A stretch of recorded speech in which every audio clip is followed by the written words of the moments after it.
providing important balance and stability in all market environments. Discover the Baird difference. Visit BairdDifference.com. Next week on The Howard Stern Show. Hey now. A special holiday gift to our fans. Really? On Monday, Billie Eilish. Wow. Tuesday, Yes. Ben Affleck. Yay. And Wednesday, Neil Young. This might be the best week ever. Oh, you got that right. Then Thursday on Howard 101, Ed Sheeran's Small Stages Concert Special. This is unbelievable. All next week on the Howard Stern channels. Yeah.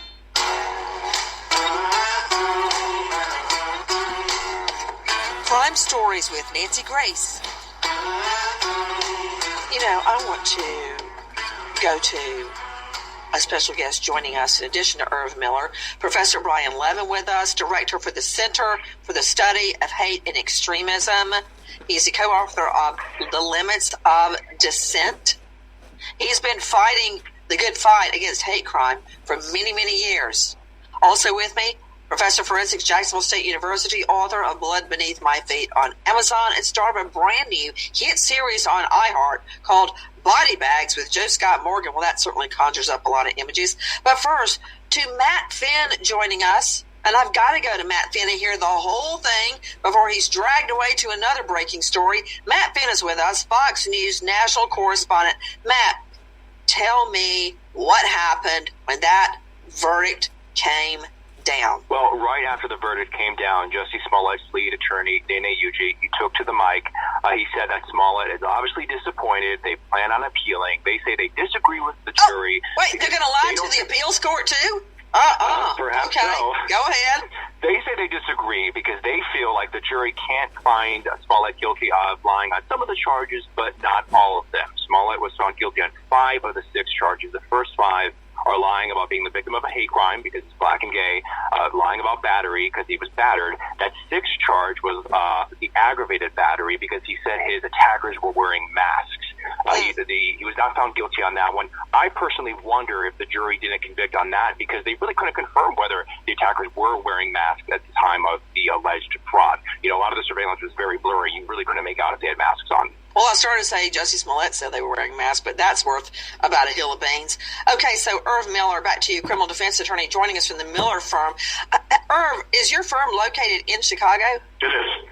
Irv, the aggravated battery in a lot of jurisdictions means loss of limb. Aggravated assault, of course, is when you place the victim in immediate fear of serious bodily injury or death. The victim is afraid, like you point a gun at somebody. That's an assault. In a lot of jurisdictions, the battery is when you actually harm them physically. An aggravated battery is when you, for instance, lose a limb. Like you have to have your leg amputated or you lose your eye. I had a shooting one time where the victim lost the use of his eye. That was an aggravated battery. So explain to me what Matt Finn, who is correct, why does wearing a mask turn a case from a battery into an aggravated battery, or does it? It doesn't. In Illinois, I mean, well, Matt Finn, I just threw you out of law school. Okay, but I've heard that what Matt Finn said. Also, it must be because factually he told that officer, Matt, I think you're right on this, that on that occasion he told the officer that the perps were masked. But so where does the aggravated battery come from, Irv? Well, if you commit a battery on a public street in the state of Illinois, that makes the case go from a simple battery, which is a misdemeanor, to an aggravated battery, which is a felony in Illinois. In addition, if you batter somebody over a certain age or under a certain age, that would make a battery an aggravated battery in Illinois. Mask has nothing to do with the difference between a battery and an aggravated battery.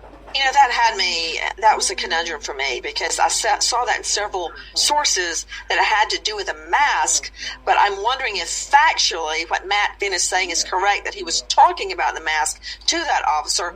That, in my mind, is neither here nor there because he has been convicted on multiple counts, and I want to know if he's going to go to jail. Back to Matt Finn, Fox News national correspondent. I noticed that when he was coming out of court, he was surrounded by a phalanx of supporters, lawyers, I guess family, and they were treating him like he was fine china from a New York department store. Okay.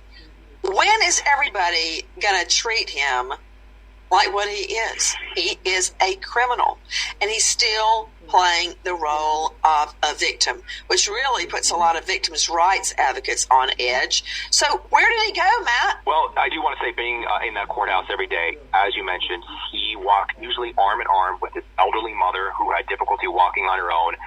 Nearly all, if not all, of his 5 siblings were there the entire time. It was quite a visual to see them walking in and out every single morning. I bet it was.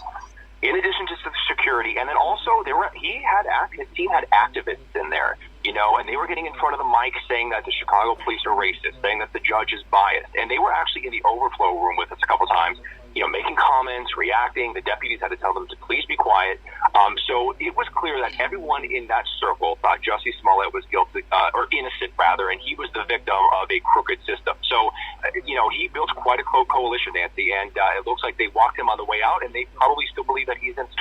To you, Professor Brian Levin, Director for the Center for the Study of Hate and Extremism, co-authored The Limits of Dissent. Professor Levin, that really hurts my heart, because what African Americans have endured throughout the years, horrible. When I prosecuted for a decade in inner city Atlanta, nearly all of my victims that I represented were women, children, or African American. And to play on that, what black people have been through, not just in America, but around the world, and to ignite the claim of a hate crime over race or because he's gay. Who cares if he's gay? It's nobody's business. What does that have to do with anything? He is a TV star, pulling down from reported between $125,000 to $125,000 per episode. Obviously, his color or his predilection, whether he's gay, whether he's straight, whether he's bi, obviously nobody in the TV industry cared. Nobody at Empire cared. The fans didn't care. It was a hit show. But to play on those two factors, in my mind, I think that's just pure evil. You are absolutely right. And not only have I worked to secure hate crime enhancements at the Supreme Court level, I've also represented victims, including a victim of the head of a Klan in an eastern state. Okay, whoa. You're saying the head of a Klan was a hate crime victim? No. The victim was targeted by the head of the Klan. Okay, yeah, I started to say, listen, I'm going to have to disagree with you on this one. Go ahead. No, but what I'm saying is, and in that case, authorities didn't do anything. And we're seeing most police departments reporting 0 hate crimes. Up until very recently, the majority of hate crime victims didn't report. This year, we're having the highest number of transgendered homicides that we've seen, and most of them are African American, for instance. African Americans saw a huge spike last year in hate crimes against them. They're now, last year, 35% of all hate crimes were against African Americans. They're only 13% of the population, and it is so hard to get police departments, particularly in outlying areas, to take this stuff seriously and to get victims to report. He did such a terrible thing. I am so angry, and I'm not angry for myself. I'm angry for these victims who we are trying so hard to make outreach to. We just started a State of Hate Commission here in the state, and the bottom line is, one other quick point, and then I'll be quiet. But this you don't have to be quick. Go! Okay, I want to hear every word from everybody except Joe Scott Morgan. He just really chatty Cathy. No, I like it. Go ahead, Professor Levin. But as I said, we saw 11 falsely reported hate crimes to authorities in 2018. There is a misinformation campaign. There's a book out called Hate Crime Hoaxes, but the hoaxes that they look at, many of them aren't even crimes. So there's a big amount of confusion and disinformation. The bottom line is these kind of hoaxes are very rare. Go to any police department in a large city that has a hate crime unit. They'll tell you it's years where you get one of these. But when we see them, though, they're oftentimes younger college students who have some kind of trouble, right? You mean a hoax? When you see a hate crime hoax? Making $100,000 an episode to pull the rug out from all of us who worked so hard to get these laws passed and are working today to get victims to report. It's a terrible thing, and I think he should get something handed to him, and I'll tell you why. Because he had the opportunity to cop a plea where he didn't have to continue the public spectacle, which continues now on many networks and many internet pages, to cause the suggestion that most hate crimes are false or a certain substantial minority are false. It's not true. Over 3 years, it was 1/3 of 1% that we documented criminal complaints or complaints made to collegiate authorities about an actual crime. 1/3 of 1%, 64 out of 20,400. But that's where we're at today, and you can thank Justice Smolet for pulling the rug out on so many efforts and on so many victims. I am so angry about this, and thank you for giving me the opportunity to tell you that.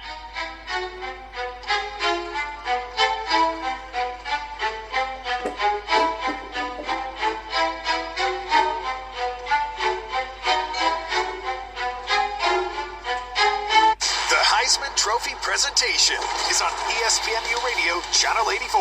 Who will take home this year's award? Bryce Young, A rocket for an arm. C.J. Stroud, An absolute game changer. Aiden Hutchinson, He's the best defensive player in the country. Kenny Pickett. He's the complete package. The best player in college football will be crowned during the Heisman Trophy presentation tomorrow night at 8 Eastern on ESPNU Radio, Channel 84, and the SXM app, free for most subscribers. I love my X chair. I don't like it. I love it. It is by far the most comfortable chair I've ever owned, and honestly, it's probably the coolest piece of furniture in my office. What makes it so great? It's got this thing called DVL, and I think that stands for Dynamic Variable Lumbar. What I know is that it supports my back like no chair I have ever had before. And it even has this Elemax technology, which has 4 different massage options, and I can cool or warm my back. So I've never had an office chair that could do things like that. And I don't know about you, but I'm splitting my time these days between my home office and my traditional office, my old office. And if you're doing that too, take my advice.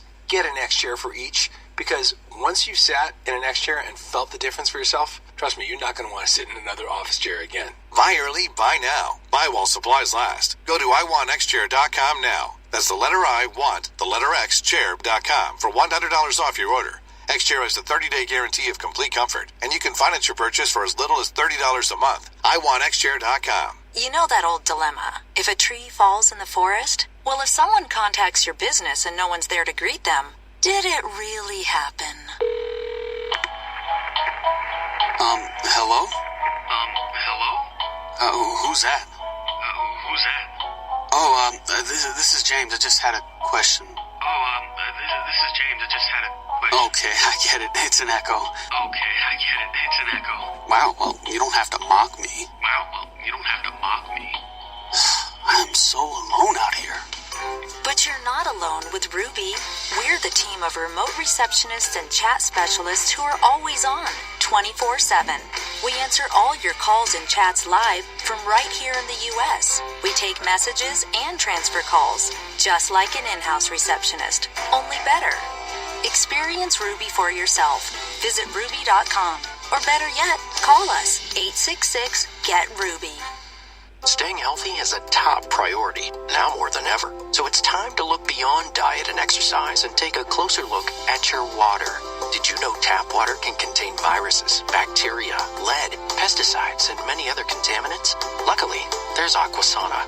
Their water filters provide great tasting water out of every tap in your home and help protect you and your family from impurities inside and out. Aquasana water filters remove the contaminants you worry about most, and they're also eco-friendly, low maintenance, and engineered for maximum performance. They're a must for a healthy home and happy family. From whole house and countertop filters to under sink and shower filters, Aquasana has options available to keep your water clean, healthy, and great tasting. Visit Aquasana.com today and use promo code SXM to get up to 60% off select systems this holiday. That's AQUASANA.com.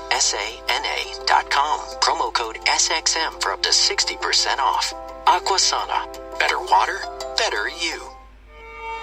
Hi, I'm Anthony Geisler, owner of Stretch Lab. With more than 100 studios open in North America, Stretch Lab is a leading assisted stretching brand, offering one-on-one assisted stretch service. StretchLab offers consumers of any fitness level or age more ways to reduce their risk of injury, regain mobility, and improve flexibility and range of motion. Complementary to any fitness or wellness business, StretchLab services don't compete with gyms, chiropractors, or physical therapy clinics.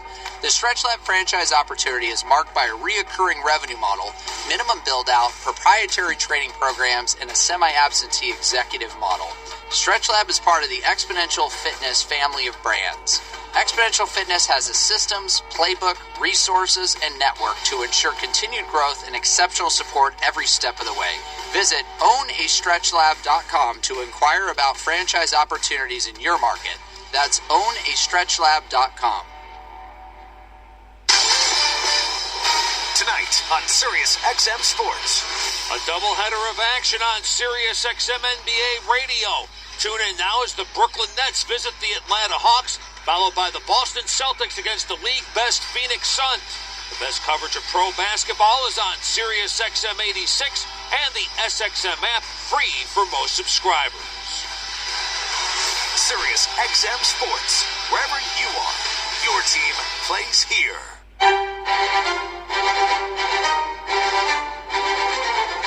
Crime Stories with Nancy Grace.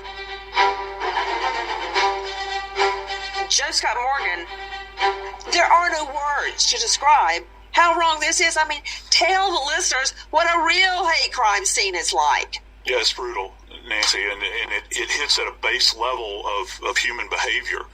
You know, when you see this, and I've worked a series of, certainly a serial killer in my first job in New Orleans, where we had African-American women that were specifically being targeted by a young white man. Every day, he would go out on the hunt for these women, and he tallied 10 of them, and they fit a specific grouping, and he would invest all of his rage and anger into each one of these cases. But Nancy, to a larger point, you know, we're talking about kind of the serialization of hate crimes. You know, this idea, the things that we look for, and we look for patterns.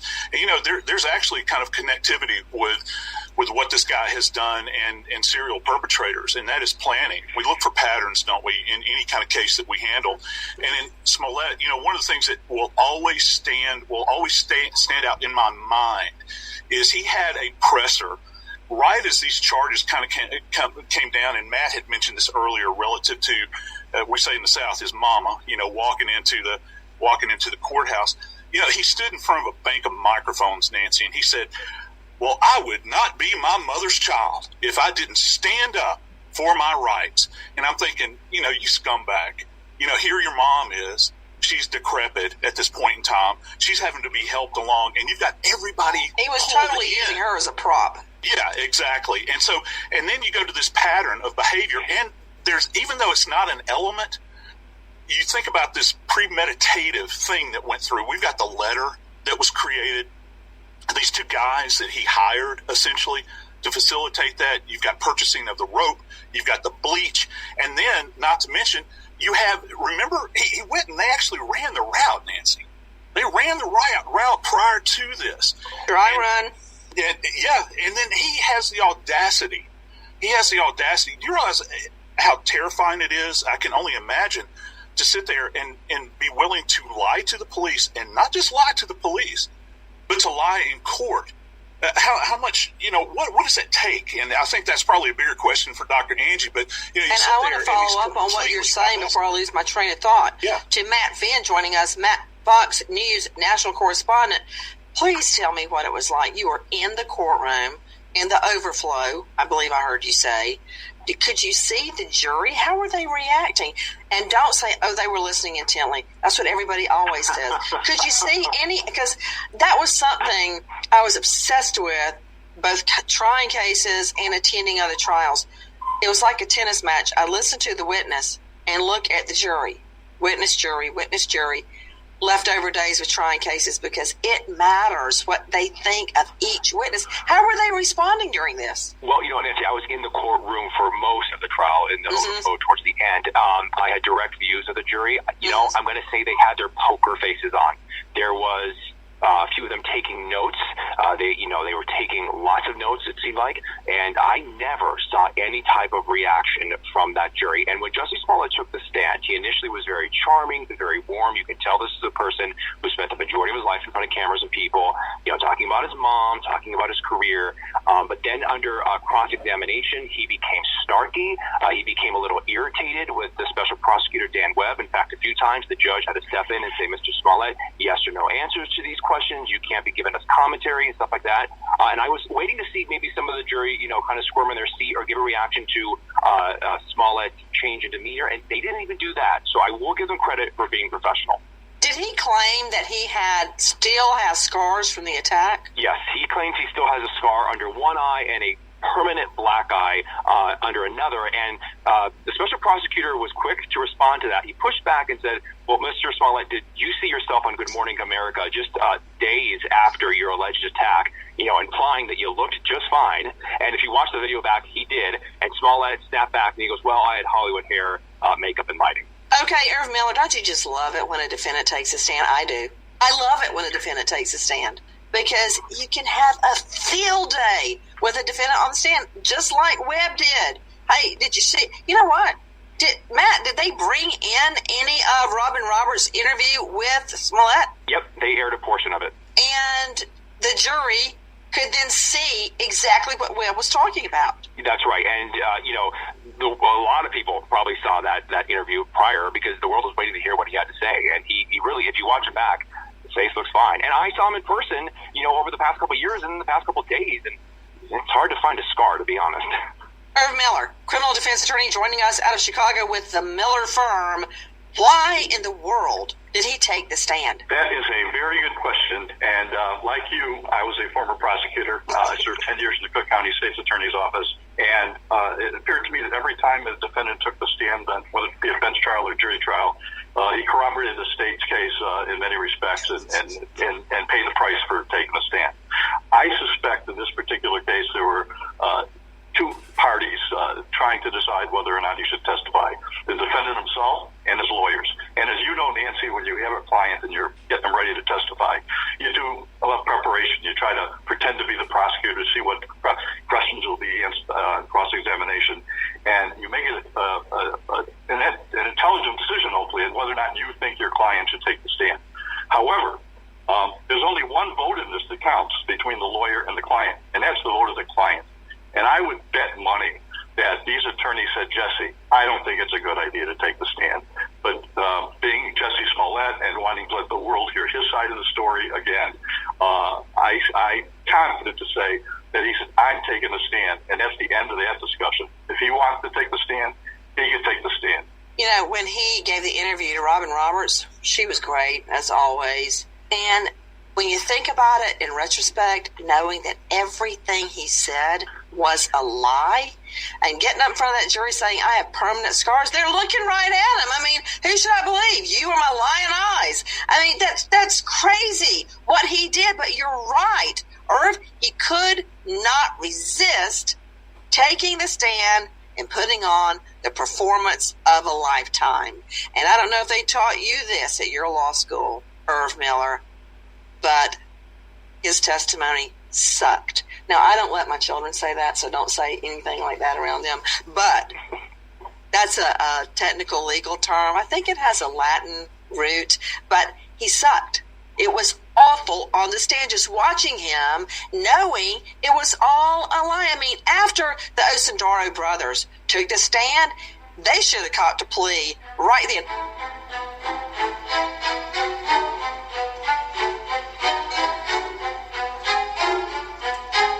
Americans are getting back to work and school, but COVID's still a concern. Experts agree you need an accurate thermometer to check for fever, the leading sign of COVID. Fever also a primary symptom of the flu, which is expected to be more widespread and severe than last year. Be vigilant. Take your temperature and your children's temperatures with a reliable, accurate thermometer. You can trust the Exergen Temporal Scanner. Quick, non-invasive, easy to use. Exergen's Temporal Scanner proven accurate in more than 100 clinical studies. And beware of the non-contact devices you see in wide use. They're often inaccurate and they give a false sense of security. Remember to be safe and contact your medical provider at the first sign of fever. Learn more at Exergen.com. Bringing the warmth and wonder of the season with timeless Christmas music and carols. Hallmark Channel Radio returns to Sirius XM. It's beginning to look a lot like Christmas. Beloved Hallmark Channel stars like me, Candace Cameron Bure, will share their favorite holiday songs and behind-the-scenes stories of their all-new original holiday movie premieres. On now. Through Christmas Day, Channel 104, and on the SXM app. Does shopping for the perfect gift stress you out? You're not alone. Gift-giving anxiety is a thing, but we've got the solution. A gift that anybody would be thrilled to receive. Cozy Earth Sheets, made from super soft viscose from highly sustainable bamboo. Cozy Earth Sheets are fabulously soft, totally luxurious, and very breathable. They're also temperature regulating, so you sleep comfy all year round. And Cozy Earth is the brand that made Oprah's most favorite things list 4 years in a row. It's true. Plus, with thousands of 5-star reviews, it's no wonder that Cozy Earth Sheets have become the bedding of choice for interior designers and celebrities. This holiday season, give the gift that will be appreciated every night. Cozy Earth Sheets. For a limited time, SiriusXM listeners can save 40% on Cozy Earth. That's 40%. But you need to hurry. Offer ends soon. Start your holiday shopping now at CozyEarth.com. Enter promo code TRIUMPH and save 40% at CozyEarth.com. That's CozyEarth.com. Hello? Where am I? Welcome to the back of your mind. This is where you learn how to eat with Noom. Hey, my old locker combination is back here. Focus, Steve. You see, Noom is a weight loss program based on science and psychology. Noom teaches you about your personal eating habits in ways that stick up here, so you have the knowledge to lose weight and keep it off. Cool. Now, why did I come back here? Car keys, jacket pocket. Learn how to eat again with Noom. Go to Noom.com/Sirius. That's NOOM.com to start today. Cards issued by Celtic Bank, member FDIC. Are you the decision maker in your company? Consider this. For the first time in decades, there's a better option for a corporate card and spend management platform. Meet Ramp, the only corporate card and spend management system designed to help you spend less money so you can make more. Most corporate credit cards offer points as incentives, but those points amount to less than their worth in real cash value. Ramp's credit cards offer you cash back, real money in your pocket. Plus, you control who spends what with each vendor. And Ramp software collects and verifies receipts automatically, which means you'll stop wasteful spending and close your books in hours instead of days. Businesses that use Ramp add up to 3.3% to their bottom line the first year. If you're a decision maker, adding Ramp could be one of the best decisions you've ever made. And now get $250 when you join Ramp for free. Just go to ramp.com/radio. Ramp.com/radio. RAMP.com/radio. Listen, ladies, I know a lot of you are probably either going through a divorce or are divorced and you're holding on to that ring. Why are you holding on to that ring? It's got bad energy attached to it. You have to head to Worthy.com. Worthy is a selling partner that you can trust to get you the most money possible for your jewelry risk-free. 45,000 people have already sold their jewelry with Worthy, and now for a limited time, you'll get an extra $100 when your jewelry sells for over $1,500. All you have to do is register at Worthy.com/radio. That's Worthy.com/RADIO. SiriusXM is the home for the best in podcasts, including LeVar Burton Reads, with actor, director, educator LeVar Burton. People have asked me for years, when are you going to do content for adults? But I also get asked to read. A bucket list item for a lot of millennials is to have LeVar Burton read them a bedtime story. LeVar Burton Reads is available now on the SXM app. Free for most subscribers. Just download it today and tap podcasts.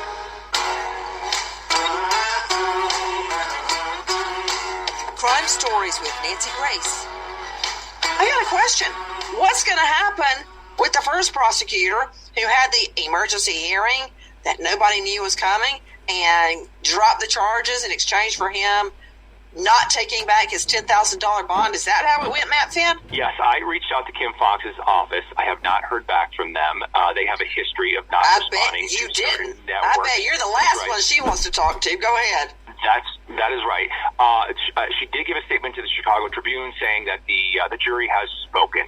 So it doesn't seem like she's going to expand on this anymore. I mean, the big question here, I'm in Chicago right now, is how does this reflect on her office? Because this was such a sensational story. You know, I disagree with you on one thing, Matt Finn. I don't think it was a disgraceful story. I think it was misconduct of the worst sort, and I'll tell you why. We tell people, trust the police, trust prosecutors, trust Lady Justice. Let me remind everybody, Lady Justice is just that. She's a lady. She's neither an elephant nor a donkey. She's not a political party. She's a lady. And she's wearing a blindfold. So she does not determine or mete out justice based on your race, whether you're gay or straight, your birthplace, your origin, your descent, your education. That's why she's wearing a blindfold. But everybody always shows her holding the scales of justice, weighing right versus wrong. You do know what's in her other hand, right? A sword to mete out punishment. So this is not just a story. If these accusations are true, she misused her office and tried to sweep Smolet's case under the rug. Irv Miller, you're right there. What's going to happen to her? Well, she is a political creature. She has to run for re-election if she so chooses in a couple of years. I do know there's a couple of former assistant state's attorneys that have been talking about challenging her re-election bid if she decides to run. But as far as anything else happening, I don't think there will be any repercussions for other than in the political world. But certainly not. Go ahead. No, you weren't done. Don't interrupt you. Well, there is a grand... You already interrupted him, Levin. Go ahead. That's okay. I'm used to it. So, Webb also wrote a report that he was asked to do by Judge Tuman, who was overseeing the case, and that report is, frankly, most of it is frankly confidential at this point. Because grand jury material is secret in Illinois, and we're all hoping that Judge Tuman will allow Dan Webb to release that report in its entirety, so we can see his findings on any misconduct by Kim Fox or any assistant state's attorney in the handling of this case. And from my perspective, the most egregious problem with what she did was when this case went into court and she decided to drop the charges. She did that in secret. The press was not notified. She advanced the case to a separate court date so nobody would know about it. But the press found out about it, and that's when everything hit the fan. Where does, Matt Finn, Fox News national correspondent, where does Smolet live? You know, he has a home in Los Angeles. He testified to that, and he was living in a luxurious high-rise downtown, the Lowe's Hotel here in Chicago. I don't know where he is living right now. Now, wait a minute. Did you say he was living in the Lowe's Hotel? Yeah, a luxury high-rise, and in fact, it was basically 2 blocks away from where I lived at the time. So I was in that vicinity a lot. I knew that intersection pretty well. Is that around 42nd? It's right up. It's just north of the river. It's called River North. It's next to the Sheraton Grand Hotel. And when you think of downtown Chicago and all those high rises in the river, that's where it is. All that money, all that privilege, all that prestige, right down the crapper. There's really no nice way to put it. And it could have been done differently, Nancy. This was the worst case for everyone involved almost, except for this prosecutor, that actually, the special prosecutor. And what I mean is we knew the facts, right? For him to go further out on a limb that was going to crack made no sense for him. They could have handled this differently, where he pleaded guilty to something. There wouldn't be a possibility of jail time. And the lie that has an erosive effect on our society wouldn't have had more light of day. So bottom line, this shows you that sometimes the best thing you can do for all parties is in both civil and sometimes criminal litigation is to go into a room and say, okay, let's settle this sooner rather than later because it's going to get worse. And that's what happened. And you know what, Nancy? Justy's publicist, Pam Sharp, she's a pretty well-known, powerful publicist in Los Angeles. She testified under oath that at the time Jussie Smollett's career was going well. It's very hard to have a successful TV show, to have a music career. He was going on tours. She said, all things considered, his career was great. You know, and so you do have to wonder, like you said, to throw all that down the drain, what was going through his mind. And one thing that really stood out to me, too, was, you know, and all the evidence, you know, it shows Jussie Smollett picking up their brothers. We now know he was sitting on that plane for hours and hours. It was almost like a God wink, like saying, do you really want to do this? I'm going to delay your flight. And at no moment did he really reconsider and say, what am I doing? Oh, I hadn't thought of it that way.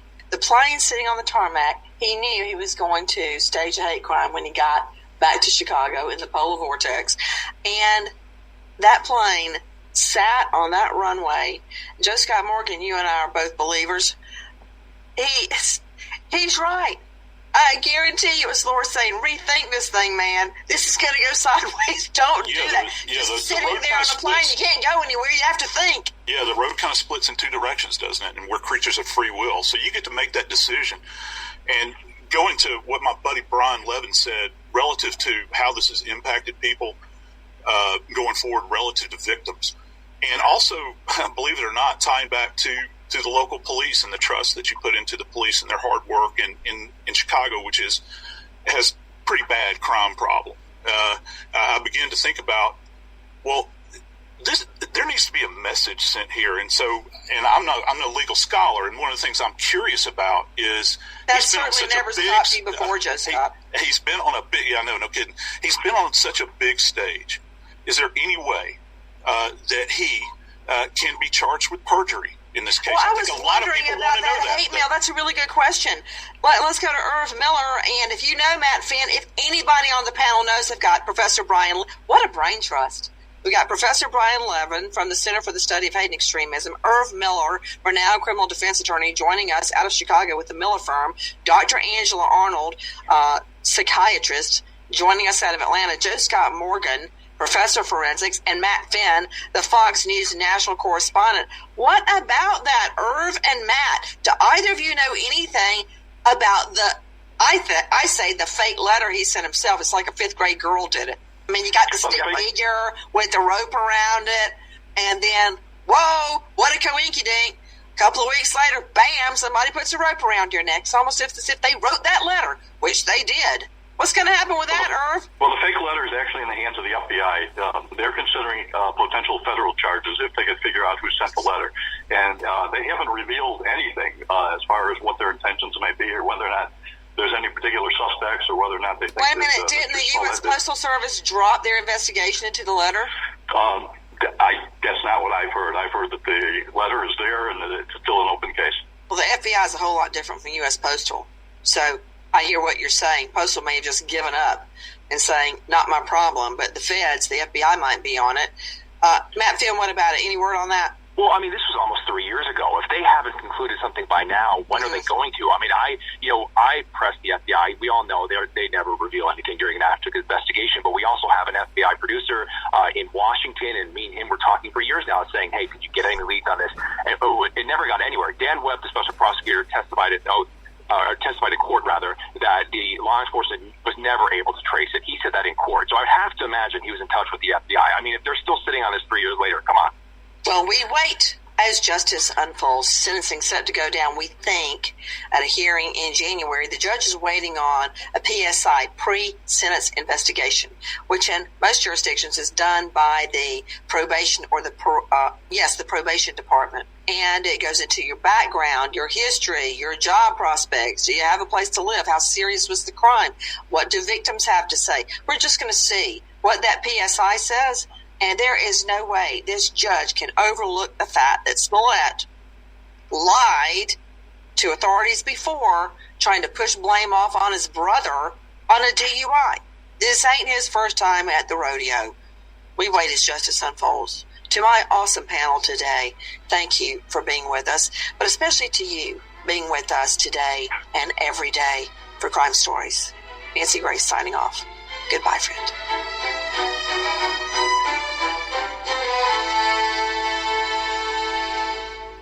Hi, Nancy Nancy Grace here. Big thank you to everybody that supported me while I was writing Don't Be a Victim, Fighting Back Against America's Crime Wave. Right now, it has just been released in paperback on Amazon, where you can get it in paperback, hardback, or on audio that I voice myself. It goes through a whole litany of ways you can keep yourself and your family safe, including a new bonus chapter on COVID. Again, thank you so much. And please go to Amazon.com. Don't be a victim. Fight back against America's crime wave.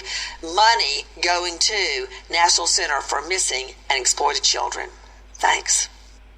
Let me speak to the listeners. There's so many voices to be heard. Triumph on Sirius XM. Cars for Kids needs your old vehicle. Now, it doesn't need to run, so donate today and help get kids back in school. See, your old car, truck, or motorcycle can help save a life. Donated vehicles are auctioned off, and the proceeds go directly to support kids so they can earn their high school diplomas. The CAN Academies are dropout prevention and recovery experts with a primary focus on reading and thinking. CAN Academies have been in business since 1985 and have 14 campuses. So please donate today and help save a life. Now, here's what you get. Free toy, a tax deduction, and a $50 Visa gift card is our way of saying thank you for your thoughtfulness. You also get the satisfaction of knowing that you're helping get a kid back in school. Call 866-835-5437. That's 866-835-5437. Or go to carsforkids.org. And remember, ride off the car, not the kid. Hey, it's Megan Kelly. Join me live right here on SiriusXM Triumph. Check it out, and we'll have some fun along the way. The Megan Kelly Show, weekdays at noon East.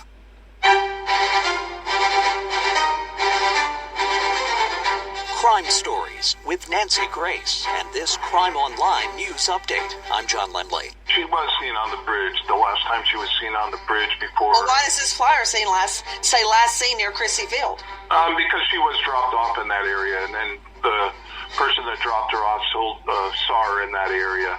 And then we have evidence that she did start to walk across the bridge, or at least move down the bridge a little bit. Okay, so is Chrissy Field on the San Francisco side or the Forest side? The San Francisco side.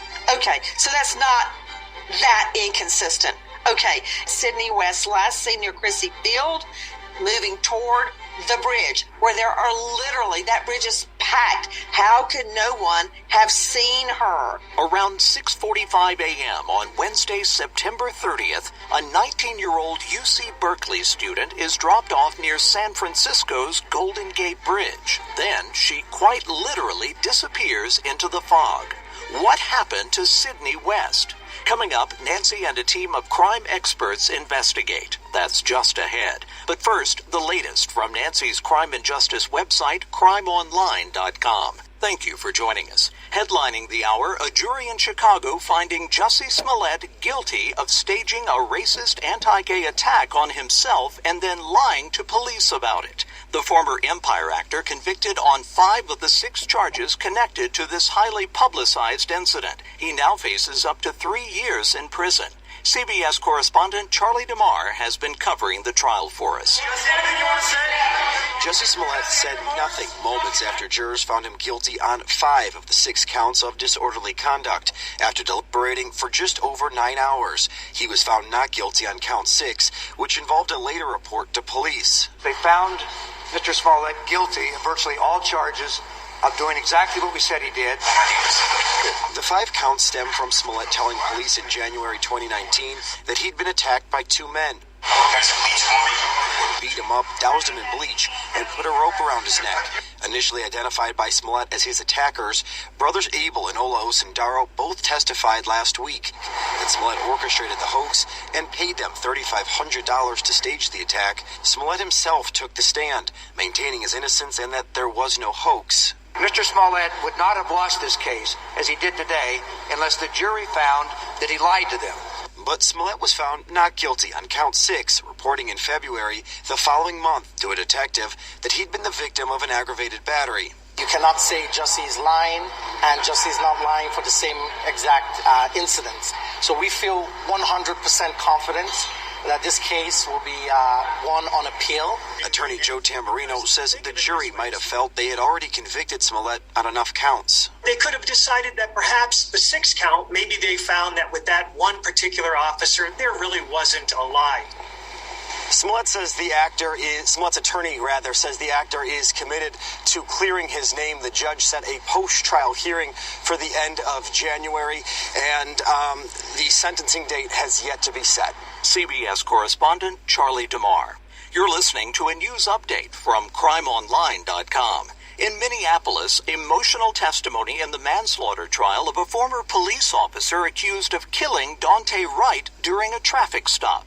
Wright's girlfriend, Elena Albrecht Payton, describing her attempts to save him. NBC's Ron Allen is there. I just put my hands over his chest and I just tried to hold it and I just tried to scream his name. Daunte Wright's girlfriend, the passenger in his car, describing the moments after former police officer Kim Potter, charged with manslaughter, had shot him in the chest. He's just gasping. Just like... He just wasn't saying anything. The jury seeing more new police video as prosecutors focus on what happened in the minutes right after the shooting. Wright's car taking off, jumping a median, crashing into an oncoming vehicle. Put your hands up! Police testifying the first officers to arrive had no idea one of their own had shot Wright. One even telling the jury just after the crash he thought Wright was still alive. Did you see movement of the driver? Yes, sir. And that would be indicating that at that point in time, the driver was still alive, correct?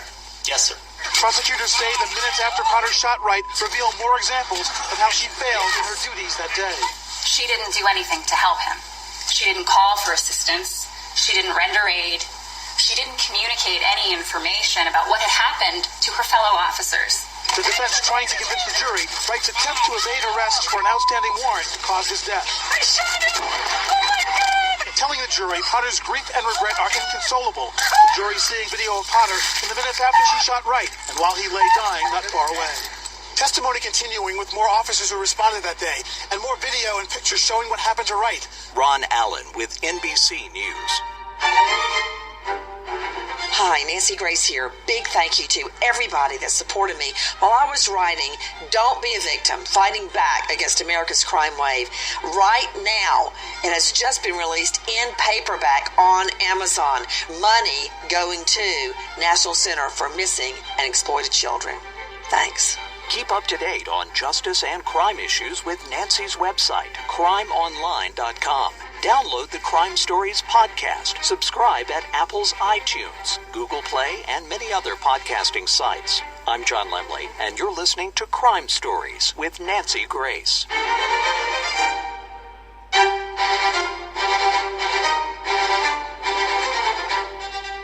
Crime Stories with Nancy Grace. A 19-year-old girl, the star of her high school volleyball team. She's the captain. She gets her dream. She gets into Berkeley and then vanishes into thin air. Where is this girl? Where is Sydney West? I'm Nancy Grace. This is Crime Stories. Thank you for being with us here at Fox Nation and Sirius XM 111. Take a listen to this. 2 weeks since anyone has seen or heard from Sydney West. She's a 19-year-old star volleyball player and UC Berkeley student who was last seen near Chrissy Field. Her friends, family, and former teammates are extremely worried and they hope that she's safe. 2 weeks incommunicado? She's not safe.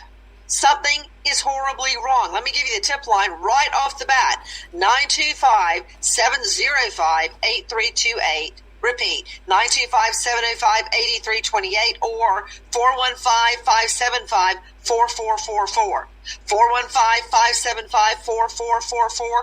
This teen girl has seemingly vanished into thin air. Just then, you were hearing our friends at KRON4 News. Let me introduce to you our panel today to break it down and put it back together, hopefully coming up with some answers.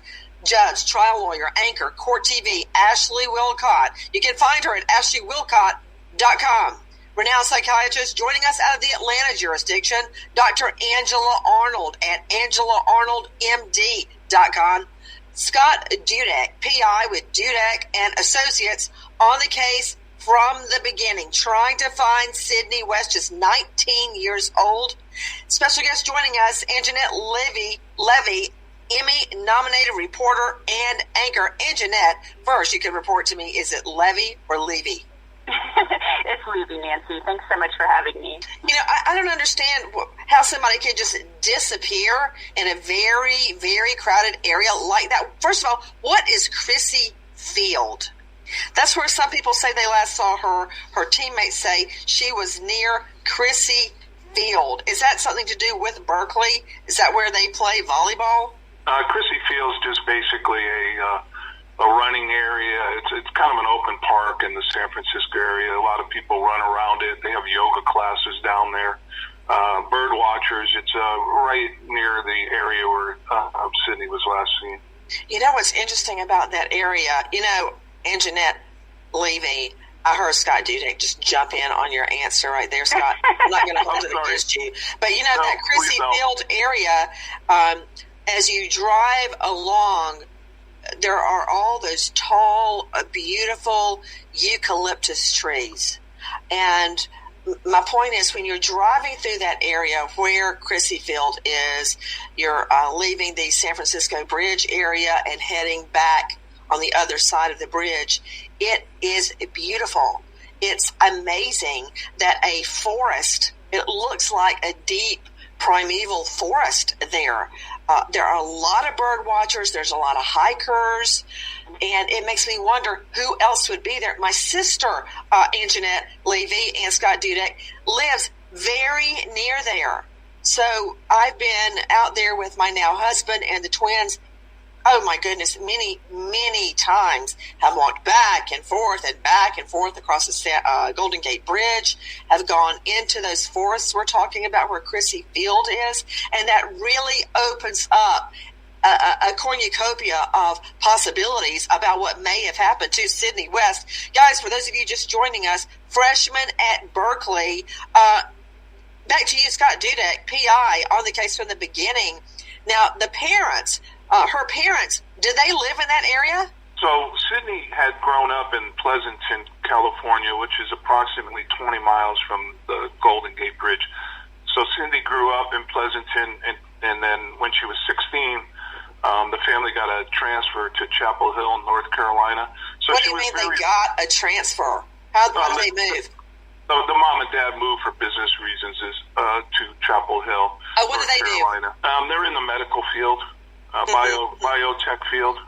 You know, Antoinette Levy, Emmy-nominated reporter and anchor, I know that seems like a small detail, but, you know, in all the years that I prosecuted and covered cases, when you sit down and talk to witnesses, what seems like a small detail at the beginning can suddenly blow up in your face and turn into a big detail that could turn the course of the investigation. So Antoinette Levy, the day she goes missing, what do we know about that day? She went missing in the early morning hours, correct?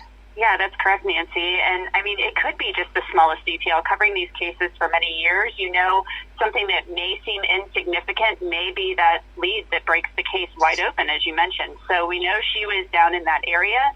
It's a beautiful area, as you mentioned, but it's also an area where there may have been a lot of people around. So I think that there needs to be special attention paid to that area. Even though it is beautiful, there can still be people up to no good lurking around in those places. I want to follow up on what Antoinette Levy is telling us, along with us, PI on the case, Scott Dudek, Dr. Angela Arnold, and Ashley Wilcott. Did you hear what Antoinette just said, Ashley Wilcott? That is certainly a double-edged sword. A lot of people around. It's very difficult for me to imagine that this girl, just 19 years old, a high school volleyball captain who gets into Berkeley, that's a lot of people's dream, with all the people around walking, jogging, bird watching, doing their exercises and their morning stretches, that she just disappears. So you've got the potential for a lot of witnesses, but also the potential for ne'er-do-wells that are lurking in public areas like parks? Yeah, remember two things. Number one, so many people now are so busy in their lives, they don't pay attention to what's going on around them. And so regrettably, individuals who could be good witnesses haven't paid a whit of attention to be a witness at all. Number two, the thing about criminals are most of them, in my opinion, do things that are premeditated. What does that mean? They watch, they find vulnerable situations or people, and they do things in a way to commit the crime, sometimes with little observation by others because of the way they pick a victim. So those two things contribute to the fact that right now we don't know what's happened.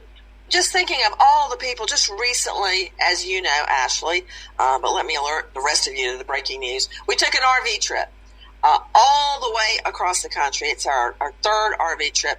On one of our RV trips, we went from the East Coast all the way to California to visit my sister, through the redwood trees, across Death Valley, the whole thing.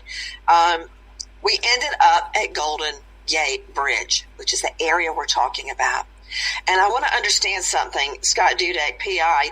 And let me tell you about Dudek, 28 years with the Alameda County Sheriff's Office in criminal investigation, homicide, cold case, and missing people. So he knows what he's talking about. On the one side of the bridge, Scott Dudek, you have the statue of the Navy person, the sailor. And I think he's got a duffel bag. He's leaving, as my father did, went all the way from Oglethorpe, Georgia to San Francisco to ship out in the World War. And there's the statue on one side. And then on the other side, there's really, I think a visitor center and the highway that takes you through all this forest I'm telling you about. Which side do we think she was seen on? She was seen on the San Francisco side, as you're well aware when you go across. Where the statue is, right? Correct. And if you go across, then you're into the Marin County, which is, over there by the Tiburon in that area. So she was actually seen on the San Francisco side.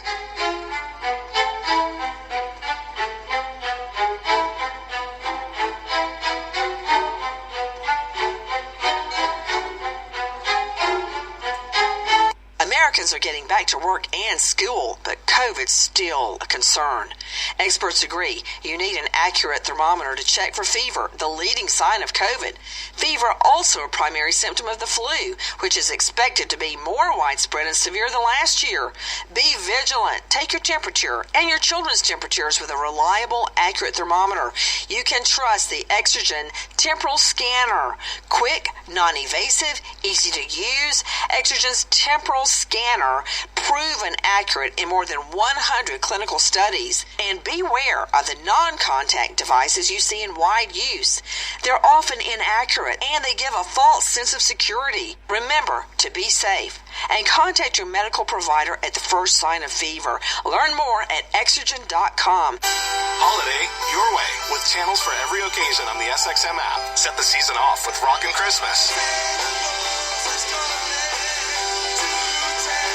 Make your holiday parties a hit with Jolly Christmas. Or share a silent night with Holiday Chill Out.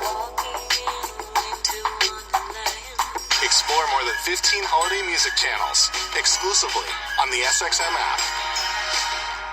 I love my X chair. I don't like it. I love it. It is by far the most comfortable chair I've ever owned, and honestly, it's probably the coolest piece of furniture in my office. What makes it so great? It's got this thing called DVL, and I think that stands for Dynamic Variable Lumbar. What I know is that it supports my back like no chair I've ever had before. And it even has this Elemax technology, which has 4 different massage options, and I can cool or warm my back. So I've never had an office chair that could do things like that. And I don't know about you, but I'm splitting my time these days between my home office and my traditional office, my old office. And if you're doing that too, take my advice. Get an X chair for each. Because once you've sat in an X chair and felt the difference for yourself, trust me, you're not going to want to sit in another office chair again. Buy early, buy now. Buy while supplies last. Go to iwantxchair.com now. That's the letter I want, the letter X, chair.com for $100 off your order.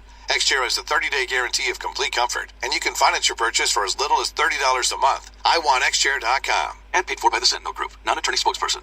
Attention. This is an important message for anyone diagnosed with Parkinson's disease after being exposed to paraquat or other similar herbicides. Paraquat is a chemical commonly used by farmers and those that work with or apply herbicides. Residences near agricultural sites are also at risk for exposure. Scientific research showed that exposure to paraquat close to a residence increased Parkinson's disease risk by 75%. Numerous additional studies confirmed the link between paraquat and increased risk for Parkinson's. In fact, paraquat has been banned or limited for use in many other countries around the world. If you or a loved one was diagnosed with Parkinson's after being exposed to paraquat or other herbicides and suffered side effects, you may be entitled to significant cash compensation. Call us today at 800-240-6345. Our experienced attorneys are ready to fight for you, and you'll pay nothing unless there's a recovery in your favor. Call 800-240-6345. Again, that's 800-240-6345. Let's face it.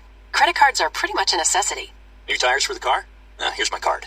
I order takeout, use my card. And most of us just accept the high interest rates credit cards charge as a necessary evil. What are you going to do?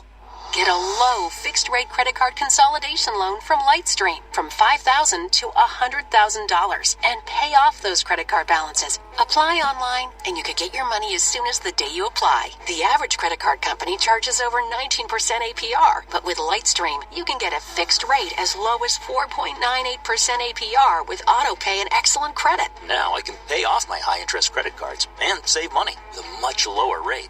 Apply today at lightstream.com/rate and get an additional interest rate discount. That's lightstream.com/rate. Lightstream.com/rate. Subject to credit approval. Rates range from 4.98% APR to 19.99% APR and include a 0.5% auto pay discount. Lowest rate requires excellent credit. Terms and conditions apply and offers are subject to change without notice. Visit lightstream.com/rate for more information. The push for the fantasy football playoffs is here, and Sirius XM Fantasy Sports Radio has the information to help you win. This is the week to start Denver's Javonte Williams. 15-10, 5 touchdowns. How about that? Because every decision is crucial and every point is precious, you need the best fantasy football analysts. You don't want to be wrong, but you can't be afraid of being right. Get winning advice right now on Fantasy Sports Radio, Channel 87, and the SXM app.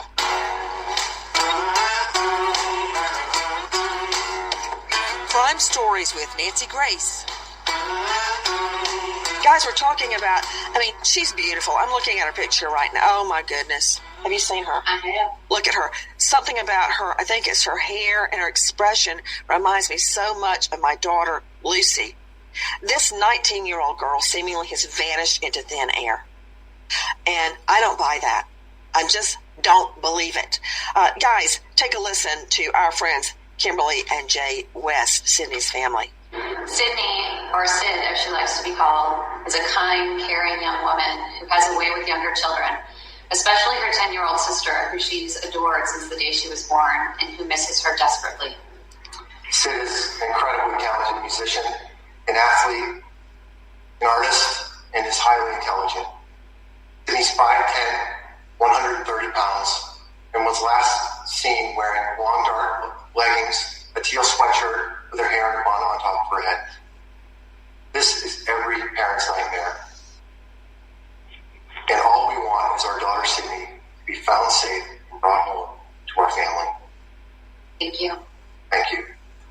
I don't know how they held it together during that with me, the PI working the case, former cop for nearly 30 years, Scott Dudek.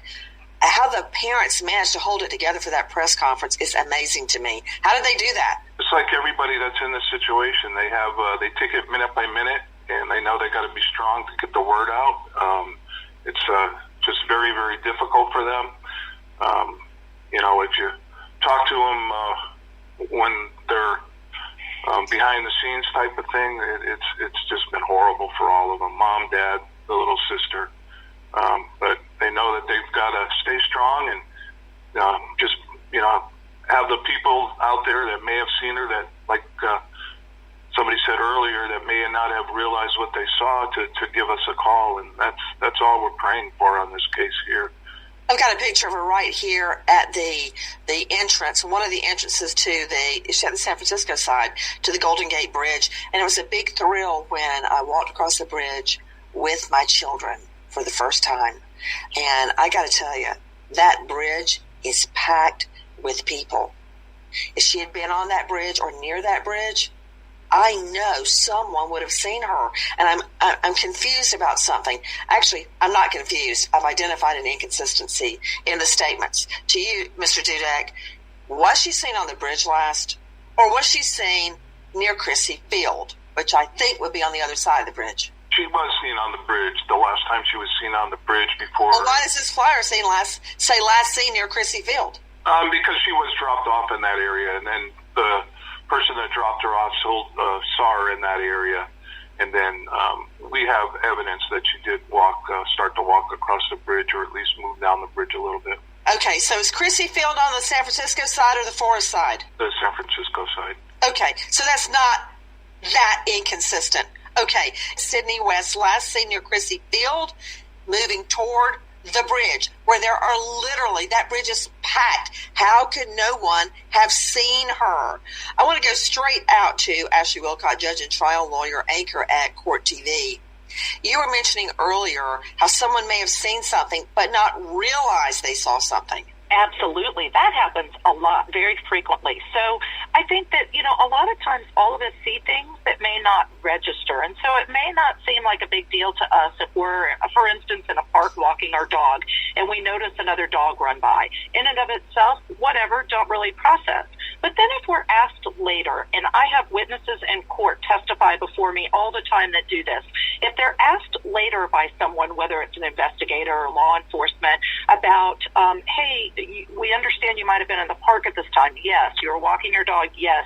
Did you see anything that was unusual? Did you see any dogs? Well, they can continue that line of non-leading questions and find out that perhaps somebody had been attacked, their dog got loose, they're trying to find out what happened, and the witness recalls, I did see a dog. This was the type of dog, and I noticed actually when I saw that dog, there was a dark blue van parked in a spot that wasn't really a parking spot, and I go every day, and that's unusual. So I'm giving that as an example, Nancy, of once someone starts asking you about things, you can remember more than you realize you noticed. Guys, the family now offering a $10,000 reward in their plea for the safe return of their Berkeley student daughter, Sydney West. Earlier, Scott Dudek, you mentioned you now have information that she was closer to the bridge. Is that an eyewitness, or is that video surveillance? Because, hold on, Antoinette Levy, shouldn't that bridge be covered in video cameras? Yeah, most definitely, Nancy. And I actually read a quote from her father, and he said that she was last on the bridge because he said that he has actually reviewed the video. So what does that video show? What else does it show? Does it show her walking across? That's a bridge. It would be, a high-profile location that would be covered in security cameras. It could be attacked by terrorists, so there's going to be a lot of security there. So I think they need to go over that security footage, the surveillance video, with a fine-tooth comb and see if they recognize anybody in that area. And another question I have is, how much does the person who dropped her off know about what was going on or what happened that day? Yeah, that's a great question to you, Scott Dudek. Who dropped her off? It was an Uber driver, and he's been extremely cooperative in regards to everything at this point here. We don't suspect him in anything. Like I said, he feels terrible that he didn't watch, once she got out of the car, watch what she was doing further or anything like that. So he's not a suspect in this at all. Why was she there, Scott? Why was she there? Because I'll answer that, and then I'd like to go back to another statement. But she was there just because she was a kid that loved to be outside. When she was in high school, she formed a group called Save the Bees. That was just her me place, her time to just kind of chill and just enjoy everything. Look out and look at the bay and look at the people that were running. She was very athletic and stuff, and that was. Well, was she walking, jogging? Was that her normal route? It was not unnormal for her to be in that area that early. She had been in the city the night before, and like a lot of people, they get up just to visit and kind of hang out in the city. Visit who? Nobody in particular. She just went there by herself, which again wasn't uncommon. Wait. went to the city to visit, nobody. So then she's not visiting. Okay, she's just there to kind of just relax and at this point here, none of her California friends have come forward in regards to giving us another reason why she was there. I talked to several of her friends.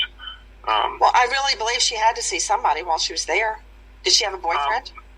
No, she did not. So at this point here, we have talked to some other people, but she just went there to visit. She spent the night in a hotel there, which again was not uncommon for her, just because she just was just trying to, like everybody else, kind of suck in the time that you could actually get out during COVID and stuff like that, and that was one of the time periods there. Let me ask you this: had she already started classes?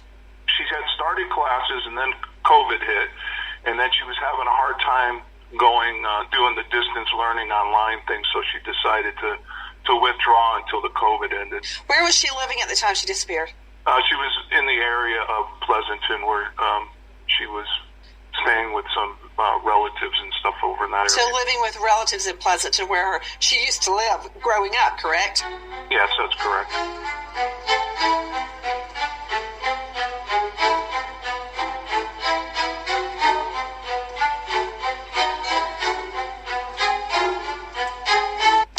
Have the same energy they used to? Do they have problems with itching, scratching, a dull coat, or goopy ears? Then your pets need Dynavite. Dynavite.com. For over 20 years, pet owners have trusted Dynavite to supplement their pet's diet. We started Dynavite, and in our first stock, we noticed a difference. Dynavite is an all-natural daily supplement made from whole foods that help support your pet's immune system, digestion, skin, and coat. Within 3 weeks, he's not scratching and itching, and he's an all-around happier dog. Today's commercial pet foods are processed at high temperatures, which bakes out all the essential goodness. These processed foods can lack the essential vitamins, enzymes, and probiotics that contribute to overall good health. Adding a scoop of Dynavite to your pet's food bowl is the answer. If you love your pets as much as I do, you'll want to do what's best for them to live long, healthy, happy lives. I have 2 cats and 2 dogs. All 4 of them are on the Dynavite. You won't believe how happy your dog will be. Dynavite.com. You know her name. 15-time Grammy-winning singer, songwriter, producer, actress. Yes, Sean, this is Alicia Keys. Alicia Keys Radio is on SiriusXM now for a limited time. Her soul-stirring R&B hits, her exclusive SiriusXM Small Stage Series performance at Harlem's world-famous Apollo Theater, and much more. Alicia Keys Radio, now for a limited time on Channel 48 and through January 6th on the SXM app. Hello?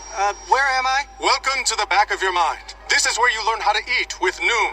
Hey, my old locker combination is back here. Focus, Steve. You see, Noom is a weight loss program based on science and psychology. Noom teaches you about your personal eating habits in ways that stick up here, so you have the knowledge to lose weight and keep it off. Cool. Now, why did I come back here? Car keys, jacket pocket. Learn how to eat again with Noom. Go to Noom.com/serious. That's NOOM.com to start today. Cards issued by Celtic Bank, member FDIC. Are you the decision maker in your company? Consider this. For the first time in decades, there's a better option for a corporate card and spend management platform. Meet Ramp, the only corporate card and spend management system designed to help you spend less money so you can make more.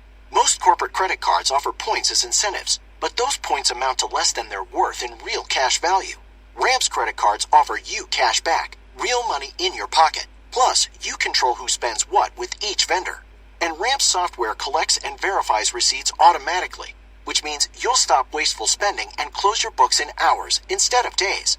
Businesses that use Ramp add up to 3.3% to their bottom line the first year. If you're a decision maker, adding Ramp could be one of the best decisions you've ever made. And now get $250 when you join Ramp for free. Just go to ramp.com/radio. Ramp.com/radio. RAMP.com/radio. Woohoo! Yes, yes, yes! Mom, I made my first sale. Second sale. Every 28 seconds, an entrepreneur like me makes their first sale on Shopify. A step on your path from first sale to full scale. Making your idea real opens endless possibilities. It's a journey, and that's the beauty of entrepreneurship. As the all-in-one commerce platform designed for anyone to sell anywhere, Shopify powers over 1.7 million businesses around the world. Now it's your turn. Get started by building and customizing your online store with no coding or design experience. Access powerful tools to help you find customers, drive sales, and manage your day-to-day. Gain knowledge and confidence with extensive resources to help you succeed. Plus, with 24/7 support, you're never alone. More than a store, Shopify grows with you. This is Possibility, powered by Shopify. Go to Whoops, sorry, Mom. Go to shopify.com/XM for a free 14-day trial. Start selling on Shopify today. Shopify.com/XM. Shopify.com/XM. Cree Carrier and Schaefer Trucking just raised the speed on our trucks. And we raise pay, too. We also have new fleets for a variety of home time options. The top 50% of Cree drivers average $1,998 a week. We want safe and reliable drivers to come join us. Increase truck speed, increase pay, and more home time options. Plus, we guarantee pay to get you into your new job. Go to CreeCarrier.com now and find the right job for you. Next week on The Howard Stern Show. Hey now. A special holiday gift to our fans. Really? On Monday, Billie Eilish. Wow. Tuesday, Yes. Ben Affleck. Yay. And Wednesday, Neil Young. This might be the best week ever. Oh, you got that right. Then Thursday on Howard 101, Ed Sheeran's Small Stages Concert Special. This is unbelievable. All next week on the Howard Stern channels. Yeah. Crime Alert, I'm Nancy Grace. Breaking crime news now. Haheem Kirkland uses his girlfriend's social media to lure the man she's having an affair with to a Vermont mall. When Racine Maraja arrives, Kirkland shoots him. Now the 29-year-old charged with attempted first-degree murder. A Tennessee man goes into Little Caesars to get a hot and ready pizza, but he's told he'll have to wait 10 minutes. Charles Doty walks outside, returns with an AR, screaming, "I want my pizza." Police charge him with assault. With this Crime Alert, I'm Nancy Grace. Wesley had IRS troubles. They told me I owed them $43,000. It got really bad. Coming after my house, my car. I seriously thought that I was going to lose everything. Wesley called Optima Tax Relief. Oh, they were great people. Optima Tax. They know what they're doing. Optima Tax Relief came through with flying colors. I saved an incredible amount of money. Call Optima Tax Relief. Don't trust anybody else. Call Optima for a free consultation. Call 800-783-8055. 800-783-8055. Optima Tax Relief. For details, visit OptimaTaxRelief.com.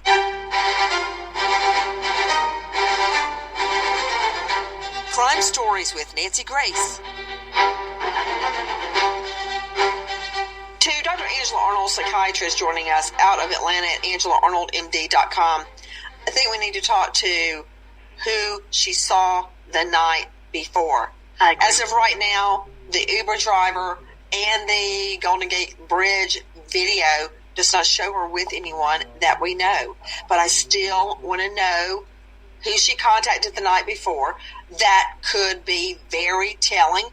Who, even if it's just a girlfriend, could tell us who was she meeting the next day at San Francisco Bridge. And because it does, we need to know if she was meeting someone there. And how often did she do this? I know that it keeps being said that this was normal behavior. This was something that she did. But also she had withdrawn from school and stayed out there in California. I think that there are some missing pieces that haven't been addressed yet. Agree. Guys, we were talking about the disappearance of a beautiful young girl, just 19 years old. Beautiful and outgoing, beautiful on the inside and the outside, the captain of her high school volleyball team. She enrolls at Berkeley and heads all the way from Chapel Hill out to California to live the dream of attending Berkeley. Then COVID hits. Everybody goes to remote. She didn't like it. She withdrew, waiting to re-enter. Goes early morning out to the Golden Gate Bridge in her workout clothes, and then she is never seen again. To Antoinette Levy joining us, Emmy-nominated reporter and anchor. Antoinette, with all the video of where she was last seen, I find it very difficult to believe you can't spot a guy walking up to her. Yeah, I would agree with you, Nancy. I would like to get a look at that video myself. I'd also like to know what was on her cell phone. There have been quotes from the parents saying that there's been no activity on her cell phone, but what were those last interactions using her cell phone like? Was she texting somebody? Was she calling somebody? Has that phone been dumped by law enforcement, based on what they can do with the carrier? So there's a lot. You would think that they would be looking through that video. I'm not hearing much about the forensic evidence, Antoinette Levy. So to you, Scott Dudek, has the phone been recovered? Not at this point here. It has not been. And Nancy, if I could just briefly touch on the video on the bridge. Yes. The video has been looked at. The unfortunate thing is it does show her walking. But as everybody's aware in that area, if you've ever been there, the fog was very, very heavy at that day and time. So it just kind of, it's kind of a spooky thing where she just kind of disappears into the fog, and the fog extended all the way across. So we don't know once she went in a short distance into the bridge, we don't know. Somebody could have picked her up on the bridge. We don't know if she made it to the other side of the bridge because the fog was so thick, which you would think, like somebody mentioned, that they would have a better system knowing that the fog's there all the time, but that's what we're dealing with. So, I want to talk about that. There is a hotel, Scott Dudek, in San Francisco, and I think it's called The Mark.